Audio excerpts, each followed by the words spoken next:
पहिली ते 10वी लोकांना फक्त नागरिक शास्त्र शिकवलं पाहिजे असं मला वाटतं. हे सगळे प्रॉब्लेम सॉल्व्ह होतील. हा देश माझा आहे, या देशावर माझं प्रेम असलं पाहिजे. या देशासाठी या देशाचं नुकसान होऊ नये. मी एक कागदाचा तुकडा फेकला तर या देशाचं नुकसान होतं हे जोपर्यंत आपल्याला कळत नाही ना तोपर्यंत आपलं काही नाही होऊ शकत. 5 लोक लाईनीत उभे आहेत की आपण इकडनं नाही जायचं, आपण 6व्या माणसाच्या मागे उभं राहायचं हे लोकांना कळलं पाहिजे. गाडी वाटेल तिथे पार्क, आपण कितीही मोठे असू म्हणून तुम्ही रस्त्यात नाही गाडी पार्क करायची. माझ्या बरोबरीचा माणूस जो स्कूटरवरनं किंवा सायकलवरनं जातो तोही तितकाच महत्वाचा आहे. आज मोबाईलवरनं चाललं तर सामान्य माणसाला पोलीस पकडतात, राजकीय नेत्यांना पकडत नाहीत. का नाही पकडत? ही इनइक्वालिटी दूर झाली पाहिजे. पोलिसांची चूक नाही, ते बिचारे काय ते प्रेशर खाली असतात 50 ठिकाणी.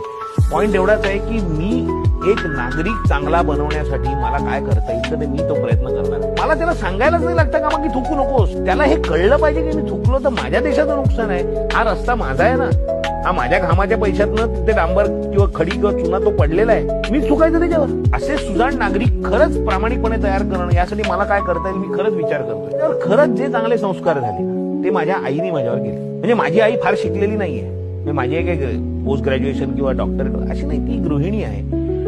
पण आपण चांगलं वागलं पाहिजे आणि आपण कसं योग्य वागलं पाहिजे हे तिने मला तिच्या वर्तनातनं शिकवलं. तिने मला बसून कधीही सांगितलं नाही, तिच्या वर्तनातनं तिने मला शिकवलं. म्हणजे माझा जो काय चांगुलपणा आहे तो केवळ तिच्याकडे पाहून आलेला आहे.